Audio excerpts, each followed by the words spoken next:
बुद्धिमान वही है जो सही से अपनी फुटिंग बनाता है, क्योंकि अगर घर की फुटिंग सही से होगी तो उसका घर स्ट्रांग रहेगा। मैं दिखाता हूँ पहले मूर्ख इंसान या मूर्ख ठेकेदार किस तरीके से फुटिंग करता है।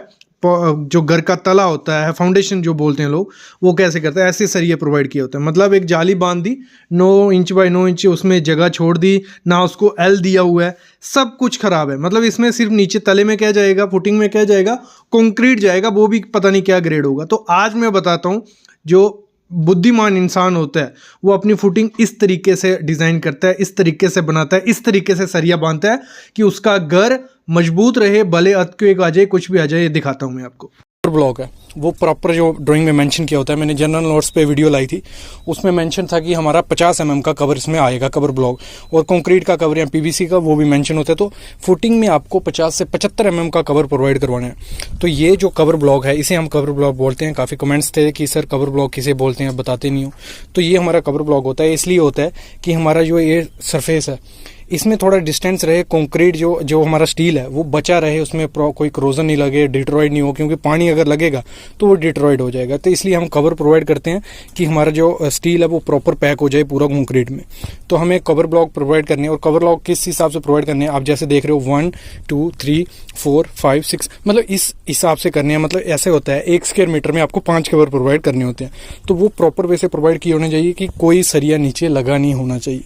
तो ये चीज़ आपको ध्यान देनी है। अभी दूसरी चीज़ आती है हमारी, ये जो एल है, ये फुटिंग में एल कितना प्रोवाइड करना होता है। ये देखो, ये 1 फुट, यहाँ हम 300 mm बोले, मिनिमम आपको 1 फुट या 300 mm एल प्रोवाइड करना ही करना है। ये हमेशा ध्यान रखना है। 16D होता है ये, तो इतना आपको 300 mm प्रोवाइड करना है। ये 300 mm है। इस फुटिंग की जो बराई है वो 400 mm है, और ये एल आ गया 400 mm है।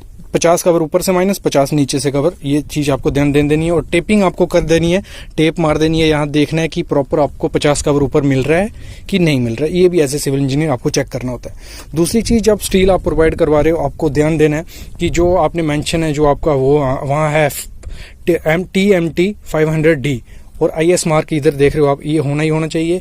जितना डाया का स्टील है ये चेक कर देना है, और ग्रेड ये सीरियल नंबर चेक कर लेना है। मतलब TMT जिस भी, अगर टाटा स्टील कर रहे हो, जिंदल कर रहे हो, वो मेंशन होगा, वो आपको चेक कर लेना है। जैसे हम यहाँ जिंदल स्टील यूज़ कर रहे हैं, जिंदल TMT 500D, तो आपको चेक कर लेना है 500D डक्टाइल प्रोवाइड किया कि नहीं किया, ये आपको फुटिंग में चेक कर लेना है। अगली चीज़ आपको चेक करनी है इसकी स्पेसिंग, जो भी आपकी जाली है पहले आपको चेक कर लेना है कि प्रॉपर जो डाया मेंशन किया वो प्रोवाइड किया है। फिर आपकी जो स्पेसिंग है वो प्रॉपर स्पेसिंग प्रोवाइड की गई है कि नहीं की गई है। जैसे हम यहाँ देखें, यहाँ कितना फ़र्क है, इतना। फिर हम यहाँ देखें, ये प्रॉपर आ रहा है, यहाँ इतना इतना। और एक्सेप्टेबल कितना होता है, ऐसे साइट इंजीनियर आपको पता होना चाहिए एक्सेप्टेबल कितना है। 10-15 mm अगर बड़ा छोटा होता है तो वो स्पेसिंग में एक्सेप्टेबल होता है, इतना कोई इशू उसमें नहीं होता है। तो ये चीज़ भी आपको चेक कर लेनी है। फिर हम बढ़ते हैं अगली, डेवलपमेंट लेंथ। इसकी ये जो डेवलपमेंट लेंथ है यहाँ से यहाँ तक, इसे हम डेवलपमेंट लेंथ गिनते हैं इसकी। देखो यहाँ मेंशन नहीं किया होगा, वहाँ आपको 16D प्रोवाइड करनी है, ये चीज़ यहाँ से यहाँ तक। और यहाँ आपको यहाँ 16D प्रोवाइड करो, यहाँ क्या करना है, आपको डेवलपमेंट लेंथ प्रोवाइड करनी है। जो भी कंक्रीट का फेस है, यहाँ से हमारा मतलब यहाँ तक कंक्रीट आएगा ना, यहाँ से लेके ये यहाँ ऐसे, ये हमारी डेवलपमेंट लेंथ है। और किस हिसाब से प्रोवाइड करनी है डेवलपमेंट लेंथ, 50D के हिसाब से। मतलब अगर हम एक एग्जांपल ले, 300 ये आ गया, और हमारी बराई है कितनी फुटिंग की 400 mm, 400 + 300 हो गया 700। मतलब अगर हमें 100 mm इसको और बढ़ाना पड़ेगा तो 100 mm हो गया। तो यहाँ से लेके यहाँ 400 और बराई हमारी 400, तो हमारी हो गई डेवलपमेंट 800, क्योंकि 50D के हिसाब से 16 का कितना होता है 800 mm। तो इस हिसाब से हमने डेवलपमेंट लेंथ चेक करनी है। और जब फुटिंग में आपको ये प्रोवाइड करना है, ये मस्ट प्रोवाइड होता है। काफ़ी गलती की जाती है कि इसको प्रोवाइड नहीं किया जाता है, और इसको इस वे से प्रोवाइड करना है कि ये आपके चारों कोने पे आए। देखो आपको अगर मैं समझाऊं, इधर दिखाऊं, तो ये हमारा एक कोने पे आ गया, ये हमारा सीधा रहेगा, और वो हमारा उस कोने पे चला जाएगा। मतलब प्रॉपर होना चाहिए, क्योंकि देखो जो भी लोड आएगा स्ट्रक्चर पे, इस कॉलम पे जो भी लोड आएगा इधर से डिस्ट्रीब्यूट होगा। और इसमें एक वीडियो बनाई थी मैंने मैंड्रिल पे, अगर आपने प्रॉपर मैंड्रिल से इसको बेंड नहीं किया, ये जो मैंड्रिल 8D के हिसाब से हमें मैंड्रिल लगाना होता है, इस पर वीडियो आप जरूर देखना, वो 8D के हिसाब से मैंड्रिल लगाना है। अगर हम प्रॉपर बेंडिंग इसको नहीं करेंगे, डायरेक्ट छोटे बेंड से बेंड करेंगे, तो यो लोड जब पड़ेगा इस पर, तो ये यहीं से ब्रेकेज होगा, यहीं से टूटेगा। तो यही बहुत बड़ी मिस्टेक की जाती है। जो नॉर्मल कंस्ट्रक्शन रहती है उसमें तो ये चीज़ें ध्यान दी ही नहीं जाती हैं। कई जगह मैंने देखा कि एल भी प्रोवाइड नहीं किया जाता है, लेकिन आपको एल प्रोवाइड करना है, मिनिमम 300 mm तो होना चाहिए 16D या डेवलपमेंट लेंथ के हिसाब से। और उसको प्रॉपर मैंडली से आपको मोड़ना है। ये चीज़ ध्यान रखना है, ये काफ़ी इंपॉर्टेंट चीज़ है क्योंकि सब चीज़ें इसी चीज़ जगह पे आने वाली हैं। अभी आगे हम बढ़ते हैं, स्टीरअप की बात करते हैं। तो स्टीरअप में आपको क्या देखना है, स्टीरअप में सबसे पहले उसमें डायमेंशन होगा हमारी ड्राइंग पे कि 8 mm का है, 10 mm है या 12 mm का। जितने mm का स्टीरअप होगा वो आप प्रॉपर वे से प्रोवाइड कर रहे हो नहीं कर रहे हो वो देखना है।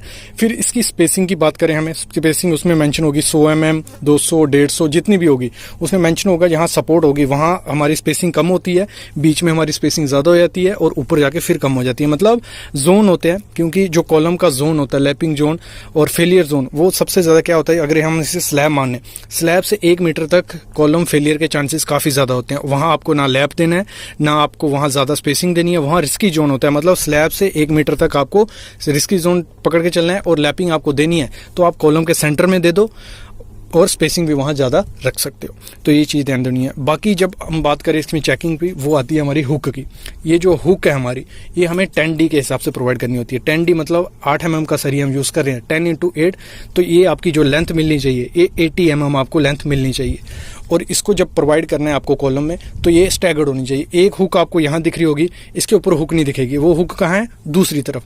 तो ऐसे ही आपको स्टैगर्ड प्रोवाइड करनी है, मतलब एक हुक यहाँ, एक दूसरी तरफ, ऐसे आगे पीछे करके आपको होगा। क्योंकि हुक का काम क्या होता है, शेयर फेलियर को काउंटर करने में और जो स्टीरअप है उसको अपनी पोजीशन में पकड़ने के लिए। और जब लोड पड़ेगा तो ये अगर जो सरिया ये भागने की कोशिश करेगा, ये हुक अपने आप बंद होती जाएगी लोड की वजह से, हुक की वजह से, और ये एक स्टील को अपनी पोजीशन में पकड़ के रखेगी, फेलियर होने से बचाएगी। तो इसीलिए हम हुक प्रोवाइड करते हैं। और अगर हम बात करें इसमें कितने लेग स्टीरअप हमने डाला हुआ है, इसमें 6 लेग स्टीरअप है, तो 4 लेग है, 1 और 2। तो ये हमारा 4 लेग स्टीरअप इसमें प्रोवाइड किया गया है। तो ये चीज़ भी आपको ध्यान देनी है कि ड्राइंग में मेंशन है कि 4 लेग है, 6 लेग है।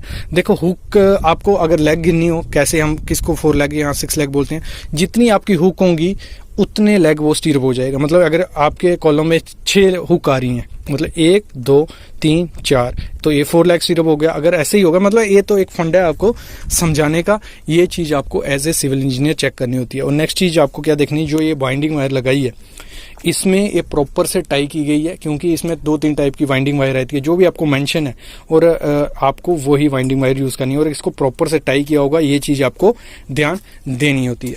मतलब फुटिंग की जब ये स्टील वाइंडिंग होता है स्टील, तो उसमें इतनी चीज़ें ध्यान देनी होती हैं। अभी हम शटरिंग की बात करें, अगर शटरिंग इसमें हो जाती है, आप जैसे देख रहे हो सामने ये शटरिंग हो गई इसकी, तो इसकी चेकलिस्ट की अगर कमेंट करोगे, इसकी वीडियो भी हम ले आएंगे। बाकी इसमें कुछ इतना ज़्यादा नहीं है, बस कवर आप देख रहे हो। जैसे हमने देखा था, हमारा स्टील की बात थी, तो चारों तरफ हमें कवर ब्लॉक मिल रहा है, ऐसे इसकी शटरिंग की जाती है, प्रॉपर सपोर्ट कर दी जाएगी। और इसकी मेन चीज़ जो आपको देखनी होती है वो है इसकी लाइन। तो ये प्रॉपर लाइन आप देख रहे हो, ये लाइन कर दी है। तो इसमें दूसरी चीज़ क्या देखनी है आपको, ये चेयर जो प्रोवाइड करनी है। देखो ये चेयर जो है, ये चेयर आपको प्रॉपर वे से डिस्ट्रीब्यूट करनी है कि जब कंक्रीटिंग हो, ऊपर से लोड पड़े, तो ये जाली है जो पिचक नहीं जाए, मतलब एक दूसरे से जुड़ नहीं जाए। तो इसमें भी आपको चेयर प्रोवाइड करनी होती है। चेयर क्या होती है आप देख रहे हो सामने, मतलब दोनों बार को हम स्पेसर भी बोलते हैं, दोनों जो हमारी मैश हैं, टॉप मैश और बॉटम मैश, दोनों को दूर रखने के लिए, प्रॉपर कंक्रीटिंग करने के लिए हम चेयर यहाँ प्रोवाइड करते हैं। और वो सामने चेयर आप देख रहे हो, ये इसे हम चेयर बोलते हैं।